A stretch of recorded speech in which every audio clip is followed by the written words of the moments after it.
Hello बच्चों, let's see the question.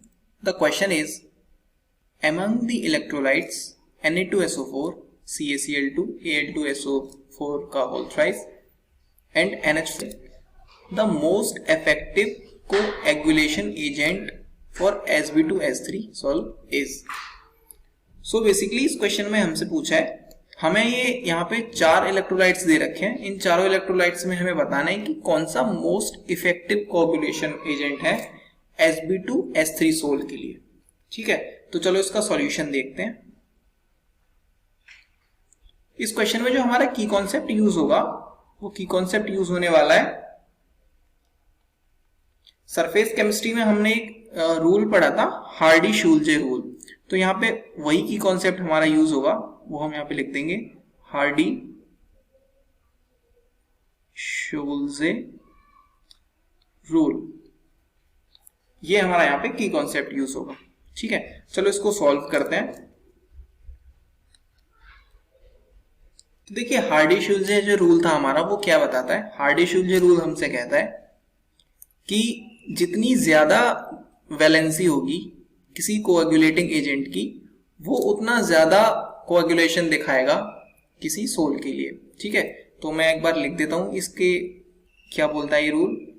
According to this rule, according to this rule, larger the valency,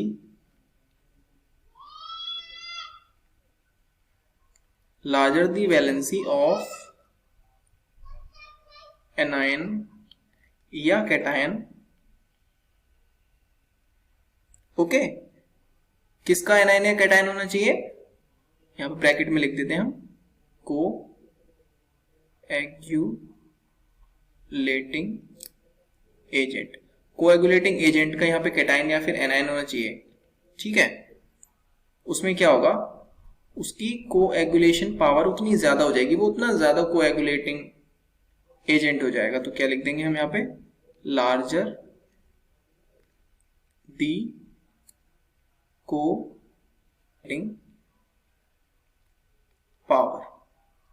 okay, ये हमारा हार्डी-शूल्जे rule है, इसके according हम इस क्वेश्चन को सॉल्व कर लेंगे. तो देखिए हमें अब यहाँ पे ऑप्शन देख लेने हैं.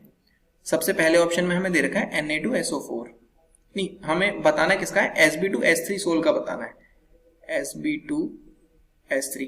अब Sb2S3 सोल जो है हमारा वो क्या है, ये एक सल्फाइड सोल है. अब सल्फाइड सोल है, सल्फाइड क्या होता है हमारा, एनायनिक. तो ये क्या हो गया, एनायनिक हो गया हमारा.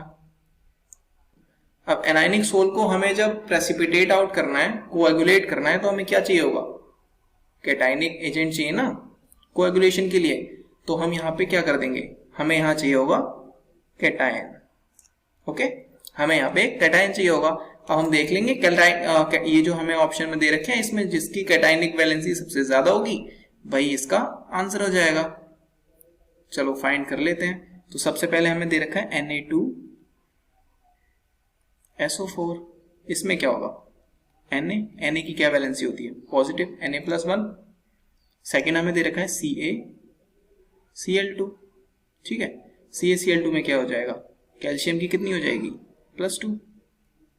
थर्ड वन हमें दे रखा है, इधर लिख देते हैं, हमें जो थर्ड दे रखा है वो है Al2SO4 का होल थ्राइस. इसमें हमें एल्यूमिनियम की कितनी वैलेंसी हो जाएगी, +3. And the fourth one is NH4Cl. ठीक है, NH4Cl में क्या होगा, NH4 की वैलेंसी हो जाएगी +1. ओके, अब आप अकॉर्डिंग टू दिस रूल इसका हम आंसर निकाल लेंगे.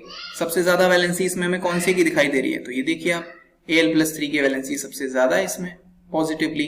तो इसका करेक्ट आंसर क्या हो जाएगा, इसका जो आंसर हो जाएगा वो यही हो जाएगा, Al+3. Al2SO4 का होल थ्राइस जो है वो इसमें मोस्ट इफेक्टिव कोएगुलेशन एजेंट है, किसके लिए, Sb2S3 की प्रेसिपिटेशन के लिए. ठीक है, so option C is our correct answer.